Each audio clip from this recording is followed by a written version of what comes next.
An idea born out of Monday morning chats at the coffee machine. In this series, we chat to our guests about their going out experiences and how it shaped them. Join us, Pippa And Georgia, team members at Skiddle who love going out and miss chatting about it. welcome to episode 3 of the Going Out podcast. Today we're chatting to Serra Patale, guitarist from Los Bitchos. We chatted about partying with Mac Demarco, festivals in 45-degree heat, what it's like having best friends as bandmates, and the queen that is Kylie Minogue. Enjoy!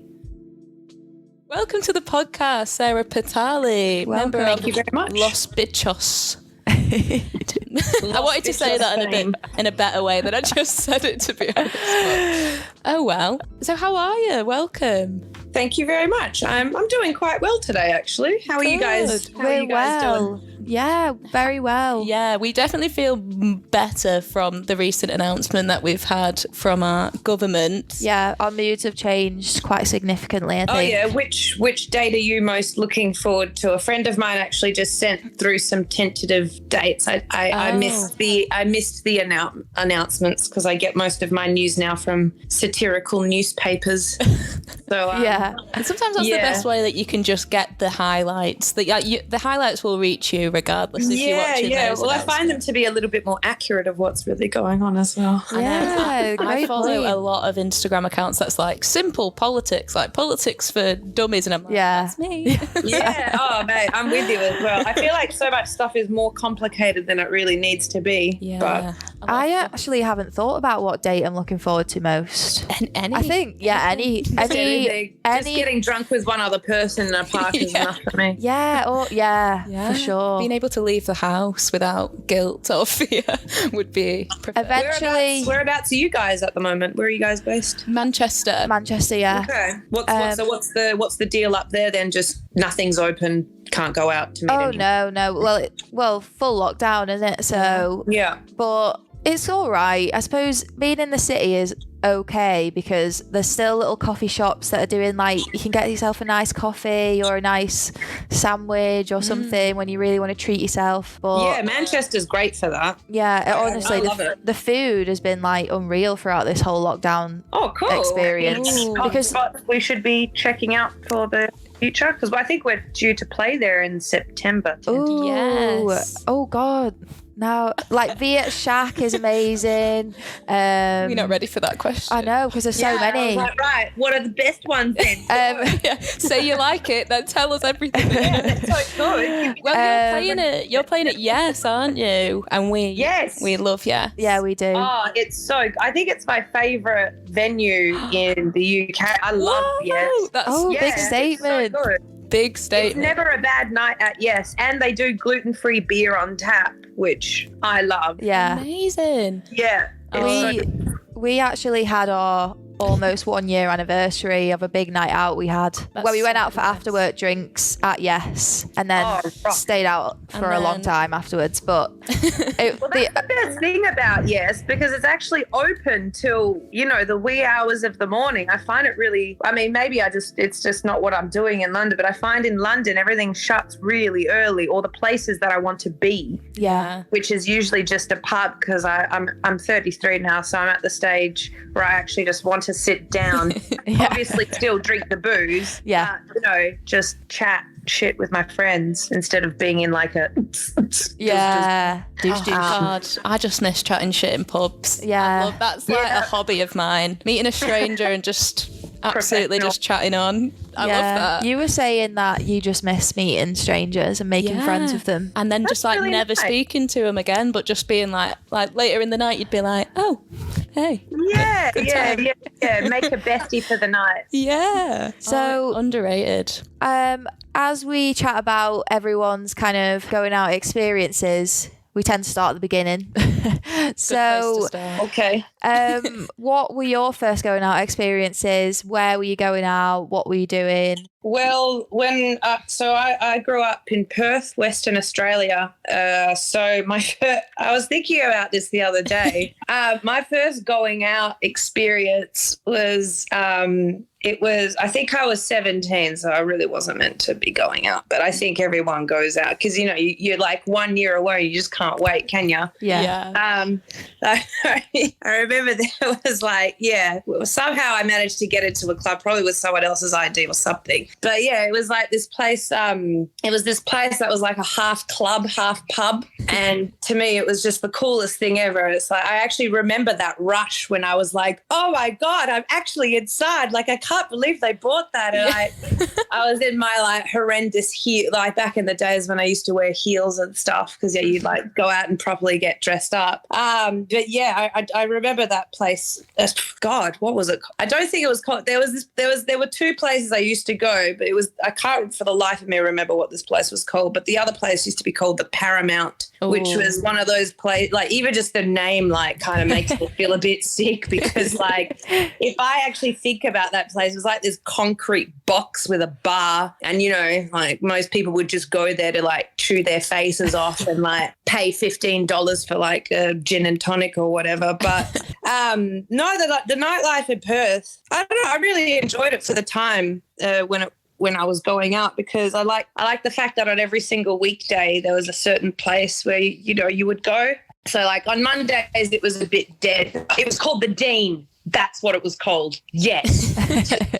Dean was my first place. But yeah, so usually on Monday night you could maybe go to the Dean if you wanted to. And then Tuesday there was this place near the beach that you'd go to. So like every single weeknight had its night. And because I was living on campus at university at the time, so I didn't have to worry about parents' rules. I didn't have to worry about my parents being like, oh my God, she's going out again. Yeah. I know, that's like what it's like at uni, isn't it? I kind of forgot that every day of the week there is a different like place happening, like different vibe, like what you feeling. I don't even know how I managed to back that up. Like I remember me and my friends when we'd get back from holidays, we'd do these things called like the 7-day challenge, which we obviously did with ease because like our alcohol and like clubbing tolerance was so high. So like every single night of the week, we're like, right, for 7 days, obviously we're going to go out and like celebrate being back at uni. And it's just like, God, I'm so happy my parents weren't actually there to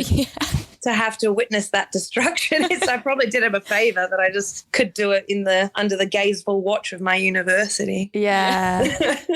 I was actually saying to my housemate about how I'm going to do that when we're allowed back out. Yeah. That's a good idea. Just once. Do you just reckon you one could do week. it? No. Well, you're going to do your own 7-day challenge. I love that. I fully support this. Yeah. You'll I keep think us why not? updated. We've got nothing to lose apart from the thing is though, what are the nights in Manchester? Where's on Monday? Where would you go? You could probably hijack some student. I don't even. Yeah, I probably could, but I don't even know. I think we're just gonna go around everywhere that we either wanted to go or we love. Just one night a week. God. I mean, no, every night in 1 week. Yeah, I guess like the bar scene in Manchester's great, so you could It's so good. I agree with that. You could go down different areas. That's what we were thinking. There's always little nooks and crannies, and that's what I love that about Manchester. I'd happily live there if I wasn't living in London. I think it's a great city. Yeah, for sure. Yeah. It reminds me a lot of Melbourne, where my parents and my brother and his family live now in Australia. It's like very similar. I think it's the tram system you guys got through. Oh, really? Yeah, That's super cool. similar. It does feel like a bit of a European city, doesn't it? Because of the trams, because... My friend came to visit from London. She was like, this is so novel. Like, I feel like I'm in Prague. Like, I'm like, it's not Prague. Yeah. Oh, God. My friend was really extreme when I took him around Manchester because he thought that he was just going to get run over. I was like, Connor, if you're not stood on a track, you are not going to get hit by a track. You are fine. He'll soon learn. Yeah, but he's used to the underground London vibes. Yeah. And all that. So you mentioned your London kind of nightlife is. Like, how does that compare with your experiences in Perth for nightlife? I know it's a bit different because you were a student. Yeah, absolutely. Well, I moved over here when I was about 22, I think. 22 when I was here. So I was still very much in that mode, going out. But I think the thing that I really got used to in the UK was just the fantastic pub culture. I love it because just the whole, and I think that's just really, I mean, it kind of like shifted my emphasis away from like really just wanting to always go out to a club, you know, just to dance. That's what we always, I just want to go and dance. I mean, not that that's great. That's absolutely fantastic. But it's just the pub culture here is what really got me. And I just love the fact that over the time, there was just a nice shift in emphasis in a social, you know, in like a social matter. I mean, obviously, you know, the alcohol is a novel thing, but just being able to sit down and chat, you know, chat about God knows what, shoot the shit type thing, rather than, because I always found, you know, I mean, when you're out clubbing, you're not talking to anyone, you're doing shots, you're just running around here and there, going on a podium, I don't know, listening to God knows what's happening, which has its time and place as well. But for me, I just absolutely love going to pubs, whether I'm doing the soda and lime thing or if I'm smashing gluten-free pints at Yes or something like that. But the thing is, though, in saying that, the reason I think I love Yes so much is because it actually has that perfect mix, like the first place I went to in Perth, perfect mix of pub, and then if you want to actually go upstairs and have a bit of a dance and a laugh, smash into that pink room upstairs.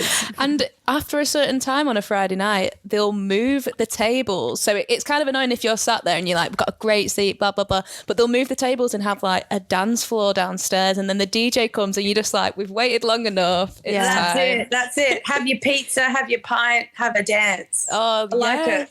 I like it. It's nice to be able to have the option. Yeah. Sure. So would you say that's your kind of like ideal night out? Yes. If I, you know what, if I want a night out, you know, if I'm actually in the mood of like, let's party, yes. Mm-hmm. Yes is where I'd want to be.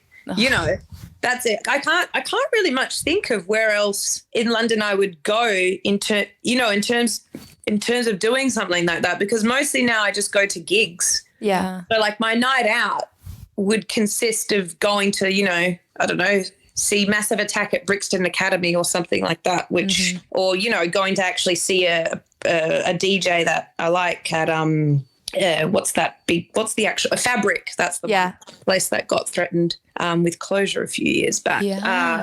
But you know, if I'm going to go out clubbing at the moment, it's more based around going to see a musical act. Yeah. Fabric's such a great venue. It's fantastic. It's like mysterious. I feel like when you're walking around, you can't really see everywhere, and that just adds to like the mystery of it. Yeah. I mean, apart from the extremely stringent security that they have, once you get past that, it's really, really great inside. It just sounds good. And I think the best thing about it, the vibe is really good because, you know, people do actually want to be there to listen to the music, to dance. Yeah. Sort of reminds me, you know, I mean, not that I was alive for the rave culture bit, but, you know, judging from videos and stuff, it's like a place where I think people can come together because they love that type of music. No one's just there purely, you know, to go on the pool. I mean, I'm sure there's plenty of people doing that, but. Yeah.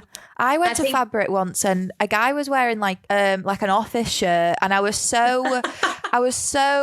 felt really weird about it because I was like, have you come from work? Because this is not that kind of place. Not to be try and be like exclusive or anything, or say you've got to be a certain type of person or anything like that. But like I remember looking at him thinking like, have you been in the office and then you've just thought I'm going to go Fabric? Yeah, it's quite. I love that though. Yeah. Respect.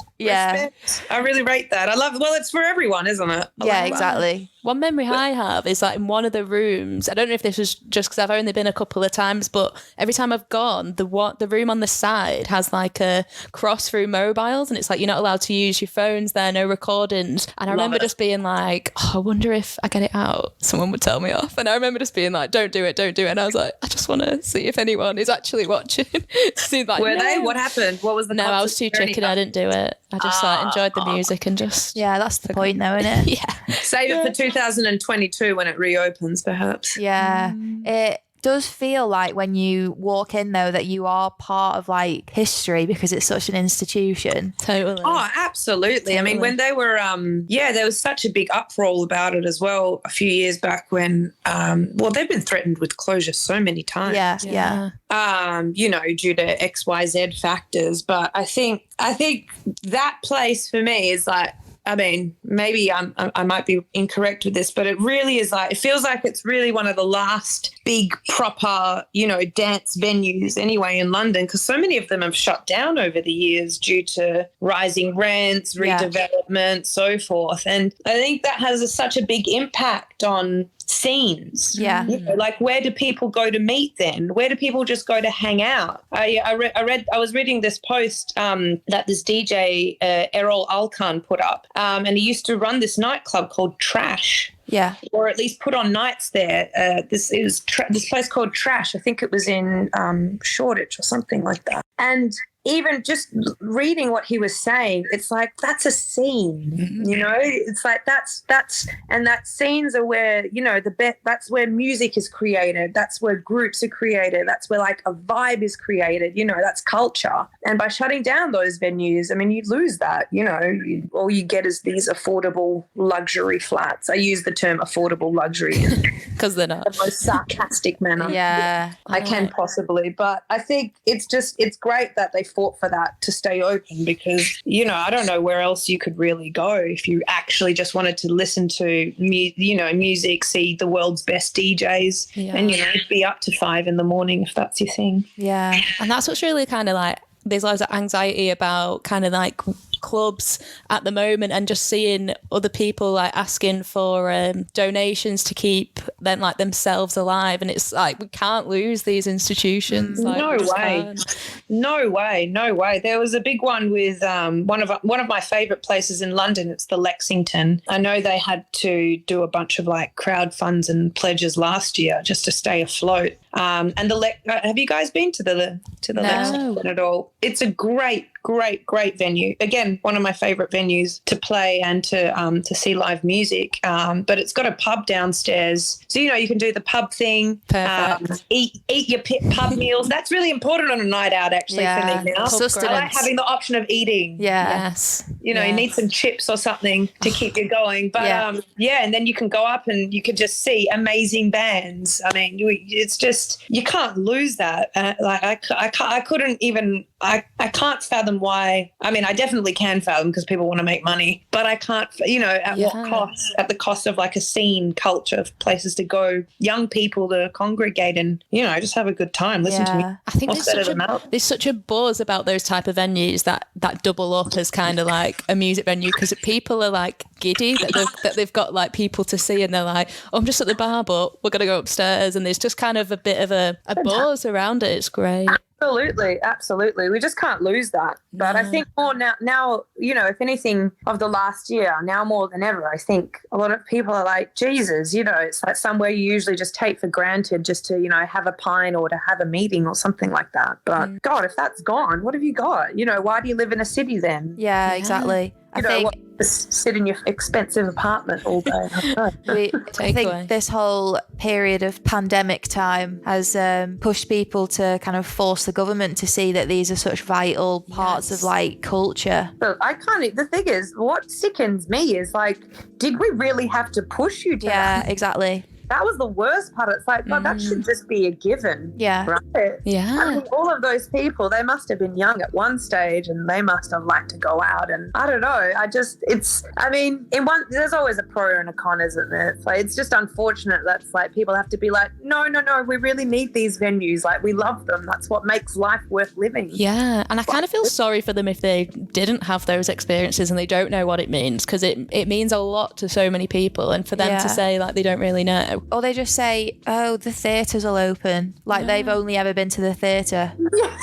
It's like, don't get me wrong, I love a musical. Yeah. But I'm with you on that one. Love a bit of theatre, me. But what's your favourite musical? What was the last one I saw? You know what? The best one I saw was The Wizard of Oz. Oh, wow. With my father when he came over. This was like about 7 years ago. But the last one I saw was Hamilton. And this might be a bit of a controversial thing, but I mean, number one, me and my boyfriend, we were like, sorry, what is going on in this musical? Like, the performance for 10 out of 10. The singing was 10 out. Like, the actors were brilliant. I mean, not having a go at that, but just could not keep up with the storyline. I had to Google it. I was like, right, sat through the musical. What the hell went on? Like, what was it? It was an interesting, like, sort of retell of a historical event. But I was I feel like everyone loves that one. I've not watched it. I've heard loads about it. Well, the thing is, we couldn't get tickets for months. Yeah, it was so popular. Yeah, it's like, God, it cost half an arm and a leg as well to go see it. And when we went there, we were like, all right. Have you guys seen The Book of Mormon before? No. Oh, twice. That is unbelievable. I understand why people see that musical time and time again. I saw it for the first time, can't remember when, because I feel like 2020 has just knocked my sense of time out. And I was just kind of like, before 2020. Yeah, I was like, no, classic, like Sound of Music will always be my favourite, but it was fun. It was amazing to like actually how funny it was. Oh, it's hilarious. It was absolute. Well, like, it's just, the South. It's the creators of South Park. Yeah. So it's just, you can really hear their humor, and I think it's Trey Parker that does a lot of the songwriting and the composition as well. It's hilarious, and It's of so course, good. it just rips on Mormons. It's just. I know it is a bit like, this is a bit close.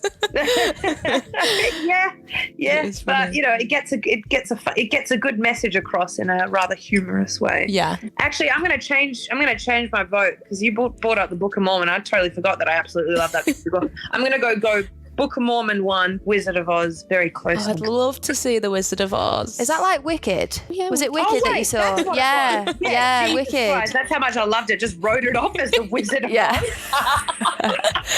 I was thinking, I feel like it's Wicked. God, I was just like, yes, The Wizard of Oz. I like how both of you were like, yes, the musical Wizard of Oz. I'm sure, like, I was thinking, I saw Wicked, and that's that story. So, no, well done, G. You got that. You're completely correct on that. I have no idea what I'm talking about. I just kind of remember that there was this green green woman really well, and then there was a princess, and it was great. Yeah, that one is incredible. I only ever went to the theatre like the other year for the first time, and I saw Wicked, and then like a couple months later I went to see Matilda, and that was amazing. Matilda. That is incredible. To see Matilda. Yeah, the kids in that are like incredible. They're so young and they're so amazing. Like, you leave thinking, like, how did they just do that?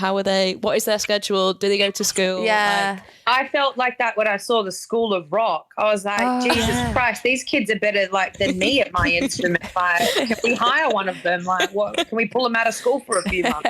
Imagine a guest appearance. It's just like this little. Yeah. Oh, the kids are phenomenal. They were. School of Rock was great, actually. That was a good one. Another good one. So, you go. So we chatted about your the people that you go to see in London and those kinds of nights out. What kind of music were you listening to like back in the day, and were those kind of artists that you were going to see, is that the inspiration behind your music? In Perth, we did a lot of festivals. Yeah. When I was from probably like age 18 to 21, just lots and lots and lots of festivals, because we were into, I don't know, it was like the first times we were able to go out, so we were listening to a lot of dance music, lots of like Luciana, Body Rocks type stuff, Ministry of Sound. But actually, one of my favorite festival experiences, I think, would still be, I think it was seeing Queens of the Stone Age. I can't remember the life of me what the festival was called, but it was my first time seeing Queens of the Stone Age. But it was always that nice mix of we always had, like, you'd have like your rock headliners and stuff, but then you could always go into a little tent and dance in 41-degree heat, which was always pretty fun. Yeah, how is festival season in Oz? Like, stinking hot, man. Stinking hot. So I'm not even kidding you. Like, I remember one year, because we used to have this festival called Big Day Out. So it would be the same festival but done in different states. of Australia. But like it's in the height of summer. So one year my friend, she said she went to the Adelaide one and it was like 45 degrees or something. Oh gosh. And the worst part is that these festivals, like there's never enough shade. A bottle of water is like, I don't know, back there was like $8. And so obviously as uni students, you're going to prioritize spending $10 on beer rather than bloody water where you can't refill it anyway. So yeah, I remember one year at this place called Southbound Festival, which is probably one of my favourites. It was so that you've got Perth in Western Australia, and then you drive down to I think it was near Bustleton, this little city called Bustleton. And Southbound Festival, you'd camp or you'd stay at like your mate's house, which I was lucky to have right near the festival. But like I remember, like, you know, so I went to the festival, had a great time. You know, I probably put like sunscreen on my face. I was like, oh, being really sun smart, excellent. And then like the next day, like I wake up and I'm like, God, like have I banged my head or something? Like what's happened? Like I go into like the mirror and I'm not even kidding you. I've never had this, but like my scalp Oh my God. was burnt to a crisp. Like, you know, the bits where the hairline is exposed.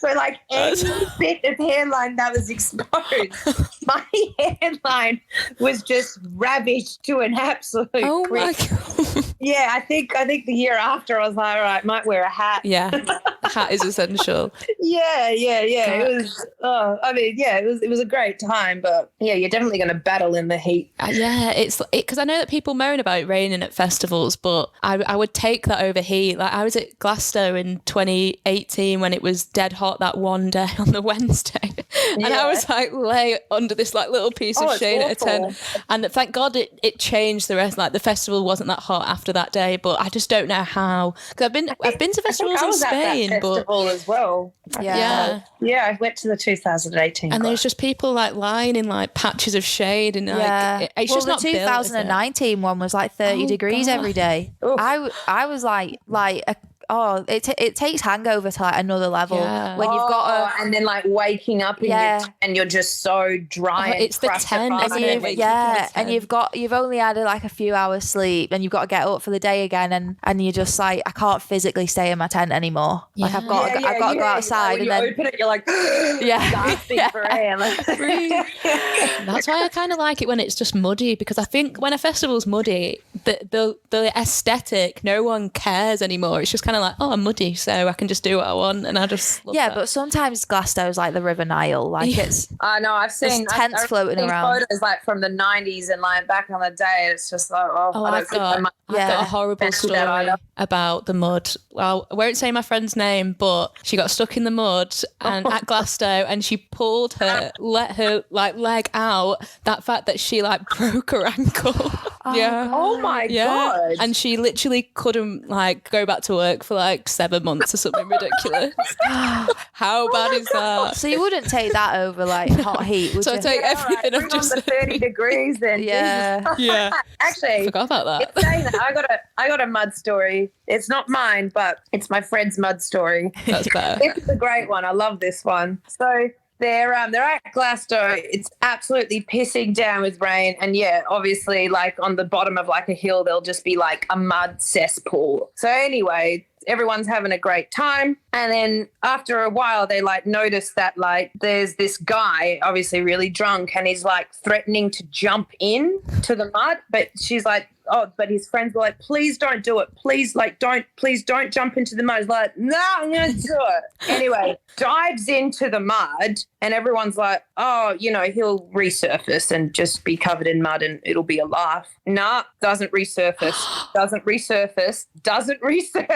And like after like, you know, I mean, it's probably only like a time span of like 20 seconds, but still, there's no one get breath under mud for 20 seconds. Anyway, just when people are like, right, he's dead, he comes back up holding like a carton of like beer or something, like just like a carton. He's just like, yes, got it. And everyone's like, whoa. Oh my God, then like somehow like the beer is like ended up in the mud, and he's like, nah, no way, I'm letting that go. So I then got the beer. Priorities. Yeah, absolute legend. Love That's that. so scary though. That like waiting time, like no one's saying That's like anything. something out of a movie, like an American movie where someone like for jumps into sure, a man. pool and everyone cheers or something. Yeah.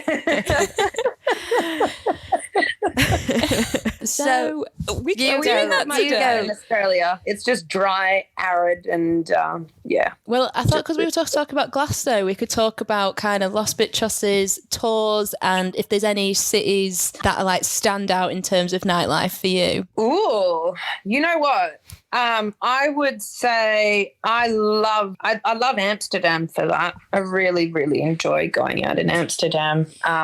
It's even just walking around, I think, is really great. I love that. You can, just have your beers on the street, and it's the vibe of the streets. Yeah. People pouring out. I think Amsterdam would have to be one of my favorites. We've played Amsterdam a few times as well. Hopefully we will in the new year as well. But Paris as well. We love a bit of France. But I mean, the thing is, I think with a lot of the times, because, you're so tired and so forth, a lot of the times we just end up, if the venue stays open afterwards, we'd probably just keep partying at the venue. If it turns into like a little bit of a dance floor or a night type thing. But we did a lot of touring in 2019. So we did some tours with the Murlocs in the EU. So we had a lot of really, really great nights with them. Oh, wow. What are they like to go out with? Oh, great. Just solid gold Aussie guy. Really, because really they have that vibe that comes across, but it's like, I remember, I saw the Murlocs years ago, and my friend saw Ambrose on the dance floor, and he's like, oh my God, I met Ambrose, he's on the dance floor. And I was like, oh, that's so cute. He's so cute. Bless him. Well, yeah, I mean, they we got to hang with them quite a few times, which was nice. But mostly, I'd say mostly when I'm touring anyway, we don't. It can be hard to fit in like a night out in, especially if you're doing it over and over and over and over again. We managed to have some pretty fun nights out with Mac Demarco and his gang. When we toured with them at the end of 2019, actually, we did a bunch of dates with them in the UK, and then we went to Istanbul with them. Actually, I'll have to send you this video because it is like a fantastic comparison video that we have. So the Istanbul date was like our last date on that tour, and obviously, the Mac Demarco and like his band and the whole team were just so lovely, and like they like a bit of a drink as well. So yeah, it was really, really fun to go out, to hang out and go out with them. But then obviously when we were going to Istanbul, like everyone was like on the last of their legs. Like I had lost my voice even though I'm not even singing, I still managed to lose it. And there's this video that Josie, our bass player, has taken on the plane. And like, she's like, so like, where are we going? And I'm like, oh, we're going to Turkey. And then like phone flips to Agostina, and you can just see Agostina's so done with life. She's just been like clutching on like to life on the plane, being like, we're going to Turkey. And then that was story she'd put up. And then the next story just cuts to us in some club, like Agostina's like jumping, sculling beer. Mac Demarco was there like raving and pulling these shapes. There's like, we went to this club in Turkey after we all went out to dinner, and every time someone would order like a bottle of champagne or like a bottle of something, there were these flares that would come out. It would just be like, and everyone was just like, yeah. I think that's actually probably, that was actually probably our last like big night out before we couldn't have any more big nights out, but it was a good way to go out. That reminds me of just being on like a holiday and it's like the last night out, but you've kind of had enough of drinking every day, but you're like, and then them nights are always like the biggest because you're kind of like trying to get over a hangover, and then you're like, right, let's enjoy the night. But one thing I did enjoy about I enjoy about Turkish nightclubs is that they quite often have like cut fruit for you to enjoy at your table. I loved that. They had that at this club. It's like, oh, enjoy a slice of apple with your tequila shot. and FS beer. That's quite a healthy messaging to support. Get some vitamins.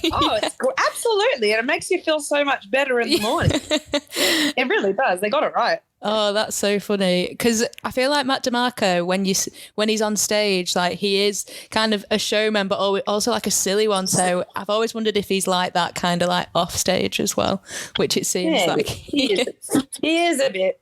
But he's a lovely man. He's just a lovely man, and him and all of his team and his band, just 10 out of 10 lovely human beings, very accommodating to us. Yeah. So in terms of like your band, would you all say that you're friends, like you go out kind of together when you're not gigging? Like, absolutely. Absolutely. That's one thing I just love about Los Bitchos. We're friends first. And yeah, we're all in like the same friendship group as well. Yeah. Which is really lovely. But yeah, it's like just being in the band with your sisters, but like sisters that you get on with. Yeah. Oh, that seems like a dream. How did you all meet? So I met Agustina through our old guitarist, Carolina. So I met her through her, and she joined the band not playing an instrument, which was interesting. So we were like, all right, well, we've got to figure out something.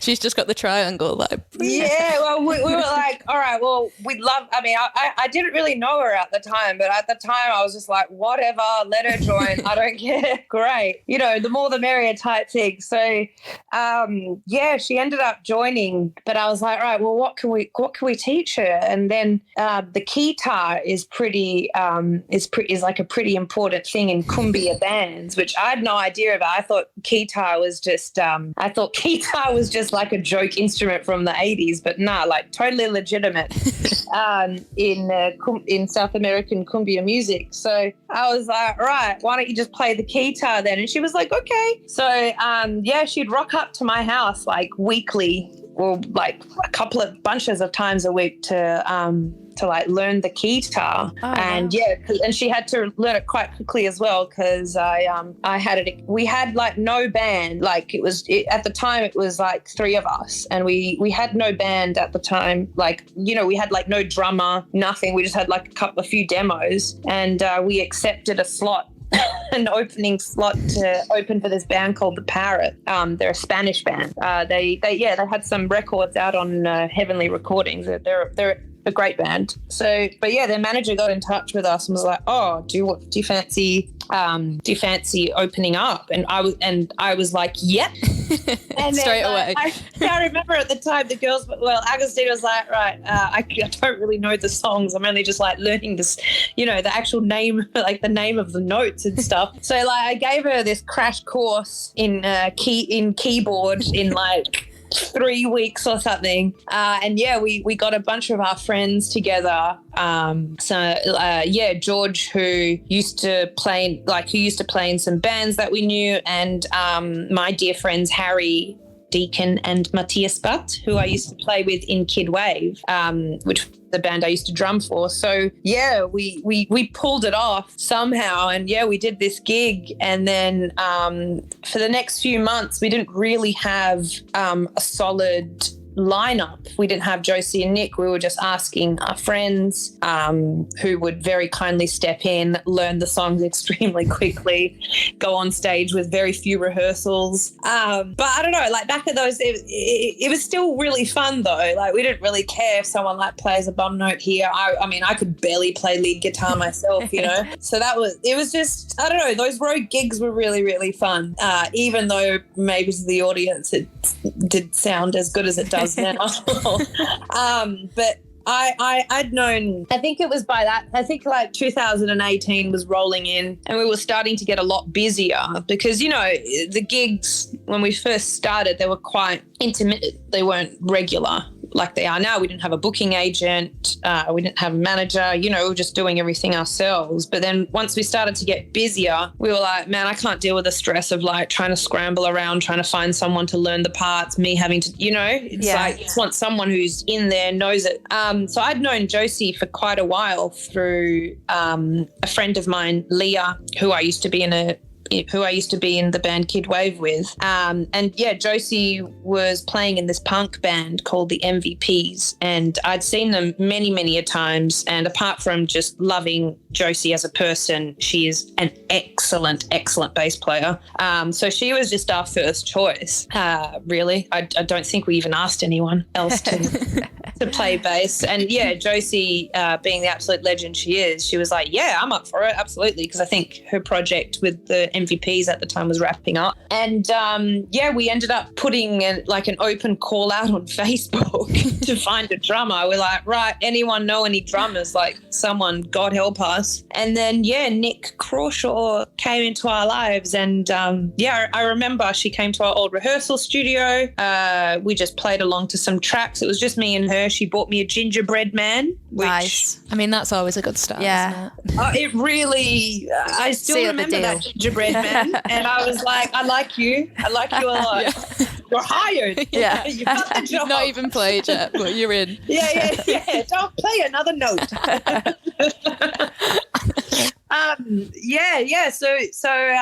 We just got the girls together in that way, really, and just started to play gigs, and yeah, the chemistry was just really, really there on stage and off stage. And yeah, here we are today, still, playing with them. It's great. That is Couldn't great. be happier. Couldn't be happier. They're absolute gems of ladies. I think it was Augustina who described your guys' sound in a Skiddle 60 seconds that we did earlier in the year as Caribbean. Yeah. And this has always been my favourite ever artist description of like their own sound. Caribbean Cruise, Sims and Elevator. And we were like, that's Agustina always brilliant. comes up with the best classic lines. Her use of buzzwords is brilliant.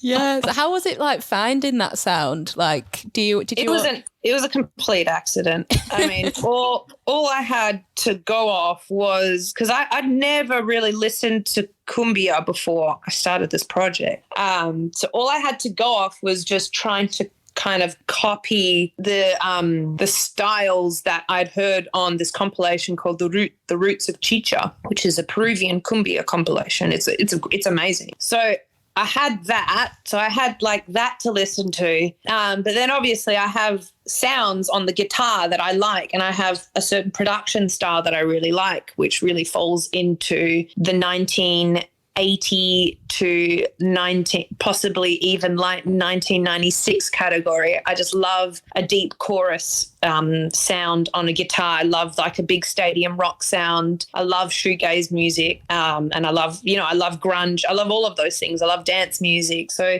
it was really just about finding what elements worked for that style of music that we decided to start playing, and then just putting my own bits of production that I just love to hear into it. And I think that's how we've come up with what we've come up. But it's like, you never set out to sound like, Cumbia, Elevator, Sims, Caribbean Cruise. I think it's the Sims those for buzzwords me. weren't at the It is the forefront of Sims. my mind. It's the Sims. I love that. Yeah. Yeah, I mean, I love that as well, because, who doesn't bloody love the Sims? Yeah. Exactly. Laugh and a half of a video game. But it's just, it's never intentional. It's just what happens. It's just what happens when you just lay those notes down on your demo, what you want it to sound like. And then obviously our sound from the, starting from the earlier days, our sound has really changed a lot once we actually started going into like proper recording studios and working with engineers and producers that knew what they were doing,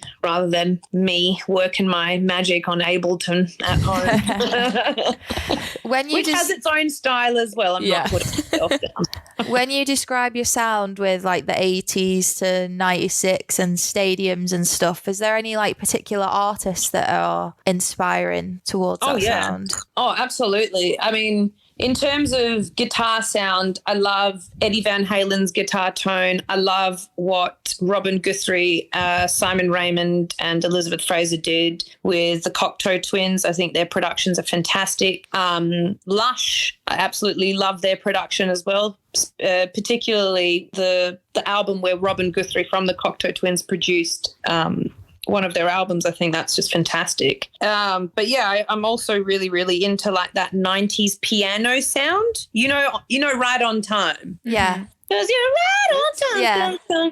I'm so into that piano. Oh God, I just love it. It's like MIDI Casio keyboard or something. Oh, beautiful. But yeah, just all of those ones. Simple Minds. I love the Go-Go's. I just saw they were nominated for the Rock and Roll Hall of Fame, so I've like gotten straight back into them. And obviously, one of my favourite things at the moment, whose 7-inch I just bought, the early 80s Madonna. If you haven't listened to the synth sounds and the productions on that, please do it, because it just makes me so happy. Oh, and Kylie Minogue. How could you forget? Pretty much anything that Stock Aitken and Waterman did in like the 90s. Yeah. You know, they would like those like proper like You Spin Me, like Dead or Alive or something. I just think the program, that 80s programming for me is just so amazing. And I do take a lot from that, because everything's just like on a loop. It's just like a sequencer. It's just on a loop. It just happens again. You program it to come into this bit, then it happens again, and then it might happen again. It's brilliant. Do you ever watch those old episodes of Top of the Pops on like BBC Big 4? time. Yeah, I love Top of the watching Pops. those. Oh, Love them when they've just like... And then they've got like the mics coming from the ceiling, and they're just yeah. Bring it back, man. What? Honestly, I think God. TV's just crying out for. Why would they leave Top of the Pops? Top of the Pops was great. Friday night. I guess the way people access music now is very different. I suppose that's just it, isn't it? But I love that stuff. I mean, but yeah, everyone's just on YouTube now, aren't they? It's just. I actually saw Top of the Pops live once when I was younger at Wow. Manchester. And guess who was performing? Who? Kylie Minogue. Oh, really? Yes. Oh my God! She sang that. What La, was la. she Oh, performing? yeah. La, la, la, And she had the big, Smash. like the kind of, it was like a hood, wasn't it? This like white. Oh, yeah, with the that dancers. dress was absolute fire. I must have been, I don't know Kylie. how young I was at the time, but it was when like Top of the Pops had like it was like coming to an end. And I think it started in Manchester or something. So they did like a concert to be like. And what a way to end it with Miss Kylie Minogue. Yeah. Yeah. Yeah, I saw her at Glasgow, but that was like obviously amazing. Did you? Oh, yeah, that's the right, last 'cause that was- Glasgow. Oh man, that's right. I saw that on TV. Yeah. I would have just killed to have. I just want to play synthesizer. So one thing I'd really like to achieve before I die is I would like to play the synth line on I Should Be So Lucky. Oh. It's just so much. It just brings me so much happiness. I just love to meet her. Yeah. She's Love you, Kylie. Yeah. If you're listening. Shout out if you listen. Please. I hope she is. I mean, that would be great cred for us. Oh my God, yeah. Let's tweet her out and see if her management reply. Yeah. Yes. Cut that audio clip out. Let's tag her. I've learned how to do that now. We'll get to her somehow one day. But yeah, all of those elements, it's just you always end up copying or trying to emulate the stuff that you like. Yeah, good inspiration. That's just what I tried to do. I just know what tone I'd like to listen to on a guitar and just got myself a chorus pedal and just did that. Yeah. So I guess at this point it would be a good time to talk about like what you're working on at the moment, what's happening with your tours, all of that. So yeah, mostly we're just really gearing up for our upcoming debut album really, and putting the finishing touches on that, which we will soon be officially announcing. Oh, amazing. Wow. But yeah, I mean, it's been great really, because I've been able to just really do a lot more writing, which I wasn't able to do before because of constantly being away. And, you know, when you're home, you just kind of want to be at home. You know, or, you know, don't necessarily feel too inspired if you have to, you know, come off tour, maybe go back to work a little bit, and then, you know, you just want to come home and wind down a little bit. So you found it easy being creative in this time? Yeah, which has been great. I mean, I'm not talking every single day. I'm not one of those people who's like, oh, I've just achieved so much today. No, absolutely I've been up since 5 a.m. Yeah. Yeah, nah, that's not been the case at all. But it's just been really, really nice to be able to know that we've got, you know, a body of work that we can release quite quickly after our album comes out. Because, you know, there's always like the pressure of like, oh God, we don't have enough songs. Right. Then the album comes out. Right. Then you sort of like you have to quickly write something for album number 2. And if you're rushing things, maybe it won't be as good. And there can be a whole bunch of issues that come out with that, you know. But we're just gearing up really now to relaunch, for the new year, and just get rehearsing and work on new stuff and just love life. Oh, that's lovely. That's all we want to do. We just want to have a good time. And then you've got your tour to look forward to. We've got some dates coming up in September, but I think our proper tour will probably come next year, probably early next year, I'd say. Oh, it feels so promising to be able to be like, yes, like think we finally got kind of dates that we know that we're all working towards to like get back to normality. It's just a breath of fresh air. It's a light at the end of the tunnel. Yeah, it really is. It's nice to have that, because last year we just didn't really know. It was a bit of a limbo. I mean, we were actually meant to be on tour now. But obviously, here I am at home. Yeah, it's me. Yeah, life had other plans. Exactly. We're just going to be rehearsing. Maybe rehearse some new material, write new material. Just keep being occupied and enjoy creating music and enjoying playing music. That's what it's all about, isn't it? Yeah. Well, we look forward to hearing it, and also coming to see you in Manchester. We'll get some pizzas, gluten-free beer. Yes, so keen for that. Yeah. I can't wait. I think we're in the base. I think we're doing this one in the basement room. The basement's cool though, because it's like it feels dead intimate down there, like because everyone's squished in. We have played there before, actually, in the basement. I can't remember what. I think it was just like some random one-off gig or something. Yeah. But it was a good time. I do remember that because I'd gone out the night before with the girls from Pins. Well, we don't. I mean, I listened to them. I don't know them. Oh, yeah. Well, I was lucky enough to tour with them a few years back. I was like playing drums. Oh, sick! Playing drums with them and their other drummer Abby. But yeah, I'd gone on a big. I think I'd filled in for some like festival or something the night before, and then I went out. I ended up going out with Lois, and stayed out a lot and fragile. I was struggling so badly the day afterwards. But the thing is, though, Lois actually stayed out later than me, and like I see her at the gig, and she's fine. Some people are weird like that. I don't understand that, man. I'm just like, how are you okay? She's like, I'm just a bit tired. I was like, how? What do you mean? I'm in bits. Yeah. I need therapy. I'm dying. I'm gonna say that next time I'm feeling hanging. I'm gonna go. I need nervous therapy. about that. I am nervous about getting back out. I need a hug. Yeah. I'm nervous about the hangovers, to be honest. The hang. Do you know what though? I wish I'd just followed this simple advice.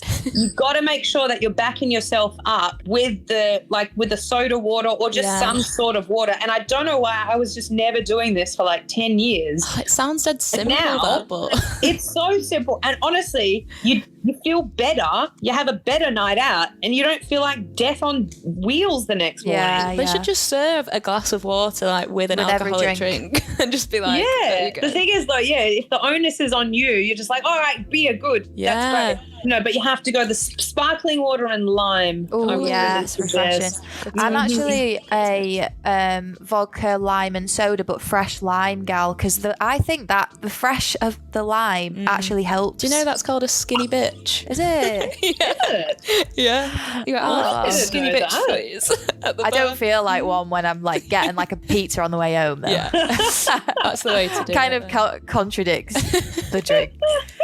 That's all right. All those calories you saved on the drink, you can just waste on the pizza. It's a win-win. Shall we ask our question? Yeah. Right, we have a final question to give you that we ask all our guests. It's a big one. So if you could go out anywhere with anyone right now, who would it be? They could be dead or alive. Oh, yeah, and where? I always dead or alive.